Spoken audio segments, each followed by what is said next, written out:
9h, 11h, Europe 1 Culture Média. Philippe Vandel. Bonjour Dave. Bonjour. Chanteur des tubes énormes, Vanina qu'on vient d'entendre, du côté de chez Swan, est-ce par hasard, Danser maintenant, aussi animateur télé, on est une émission média également, du côté de chez Dave, l'Eurovision. Votre actu, c'est ce quadruple album, il s'appelle Noces d'or, avec Patrick Loiseau, 50 ans de chansons, c'est un album, il y a de la musique, il y a aussi plein de photos avec les colpels à tarte et le style années 70 qui est absolument Renaud, le chanteur, en voyant cette pochette, a dit que le temps est cruel. Je suis pas d'accord parce qu'il y a une tendresse et une nostalgie et parfois il y a presque de l'humour. Alors, je dois dire, première question, je suis obligé de vous demander ça. Comment ça va? Franchement, on a eu peur pour vous.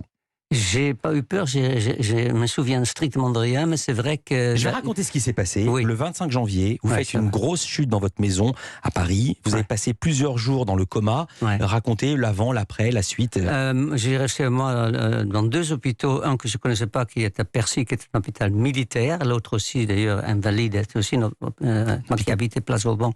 J'avais vu sur des invalides, je pensais pas y passer 3 semaines dans un lit, mais surtout je ne me souviens de rien. Il paraît que c'est tout à fait normal.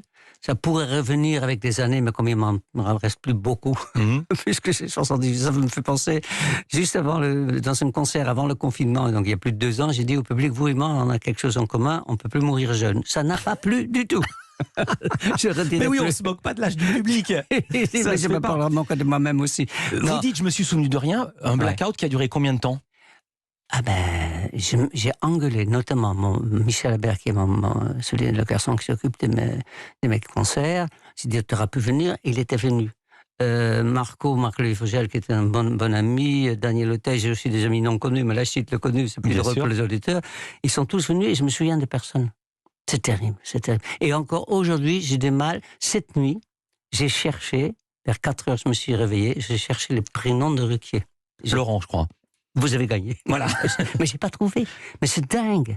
Non, ça m'a fait du tort. Vraiment. Le pire, pour moi, il y a 2 choses que je déteste. C'est d'une part, je n'ai plus ni goût ni odorat, comme les gens qui ont eu le Covid que je n'ai pas eu. Mais ça, quand j'adore manger, j'adore faire la cuisine, je goûte plus rien, donc c'est pas drôle. Et puis, j'ai pas le droit de conduire à cause de l'épilepsie que je pense pas avoir non plus.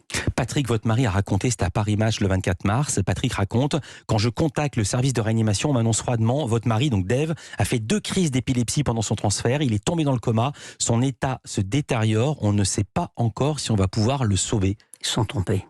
Heureusement. Alors, je suis là. Alors, ils se sont trompés. Vous avez eu le papier de France Dimanche? Non. France Dimanche dit Dave, il n'a plus goût à rien. Alors, quand vous ouvrez, en fait, vous apprenez que vous avez perdu le goût et l'odorat. Mais c'est devenu, il n'a plus goût à rien. Et en revanche, ils disent que vous avez fait un AVC. Ouais, ça, c'est pas vrai. Non, ça, heureusement pour moi, il paraît que quand je suis pareil, si c'est à cause d'un AVC qu'on ne se relève pas. Donc non. Là, c'était une chute parce que je fais tout trop vite.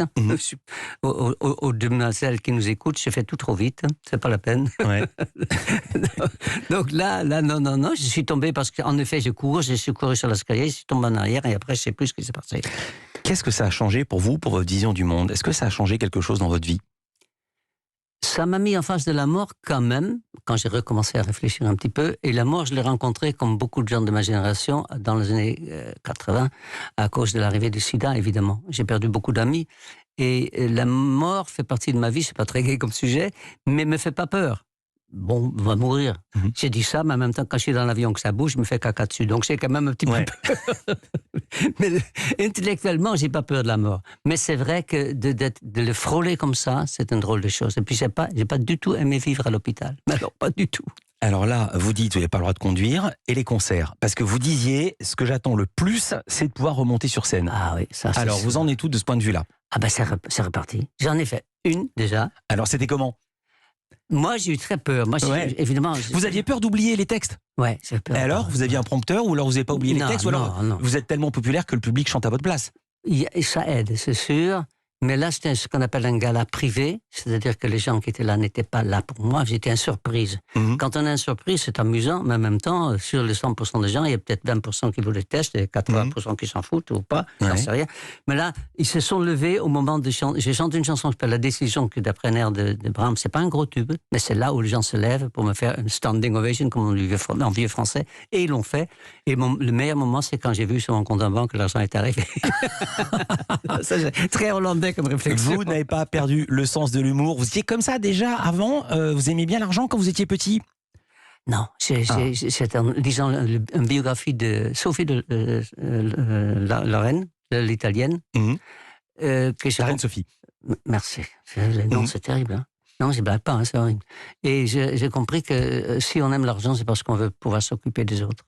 Comment était Dave quand il était petit? C'est le portrait pré-fame, ou pas petit, mais avant d'être célèbre, de Lisa Marie Marquez. Culture Média continue sur Europe 1.